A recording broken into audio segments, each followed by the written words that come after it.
Meghan Markle has been caught lying about media coverage, her wedding, and even giving birth to Archie. So here's our list of the top 10 times Meghan Markle's lies got debunked. Starting off, we have she paid for school herself. Now, Meghan claimed that she paid for her own university's tuition fee through part-time jobs, scholarships, and hard work. But Meghan's half-sister Samantha revealed in her memoir that Meghan got whatever she wanted and needed from their father as a child. Samantha said that her sister became more demanding of Thomas as she got older. He was paying for Meg to get a great education, and instead of showing gratitude, she was belittling and controlling, Samantha wrote at the time. Next is the flight. Meghan and Harry said they'd buy Thomas Markle a first-class ticket from Mexico to the UK on Air New Zealand. Due to everything going on with the press, Harry said, "We told him get out of Mexico right now, a new level of harassment is about to rain down on you, so come to Britain." Now, on Air New Zealand, first class booked and paid for by Meg. Now, this doesn't sound like a lie, but an Air New Zealand spokesman said the airline has never operated flights between Mexico and Britain, and that they only offer business premier fares, not first class. Now we have the newspaper. During a visit to London in November 2016, weeks after she was revealed to be dating Harry, Meghan walked from Kensington Palace to the nearby branch of Whole Foods. Now, the prince says that she queued at the checkouts, and before her were rows and rows of magazines and newspapers, and on all of them, under the most shocking and disgusting headlines, was her. But for the headlines on the day in question, November 10th, Meghan did not feature on a single front page.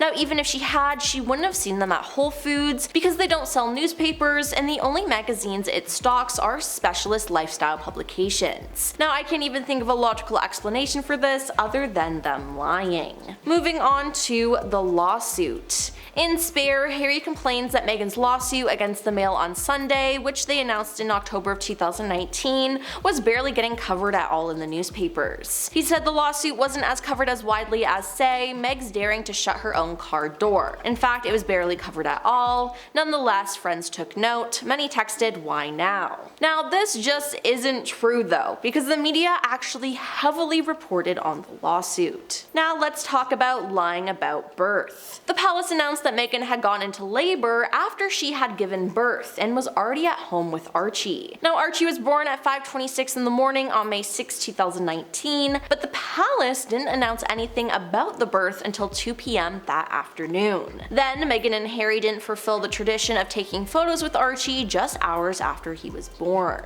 Then there's privacy. Meghan and Harry went on and on in the media about how bad they wanted their privacy and stated that was the reason why they left the royal family. But the pair then went on to do a bombshell interview with Oprah Winfrey, had a 6-part docuseries with Netflix, and then Harry came out with a memoir. On to the fight. Meghan and Harry claim that William attacked Harry in the kitchen of Nottingham Cottage in 2019 and that he fell on one of the dog's bowls, which cracked due to it being ceramic. Now, there are two holes in this story. The first is that Harry and Meghan were not living at Nottingham Cottage in 2019. They were living at Frogmore Cottage during this time. They were, however, living at Nottingham Cottage in 2018. And finally, the dog bowls were metal, not ceramic, as shown in photos that were taken before the alleged fight. Now we have that she didn't know about the royals. When Meghan and Harry got engaged in November 2017, she claimed she barely knew who he was or his family was when they went on their first date. But Meghan had written about Prince William and Kate's wedding on her blog The Tig, and her friend said she was fascinated by both the royal family and Princess Diana and had aspirations of being Princess Diana 2.0. Next up are Archie's photos. Meghan suggested that if her son Archie had gone to school in the UK, he would have been hounded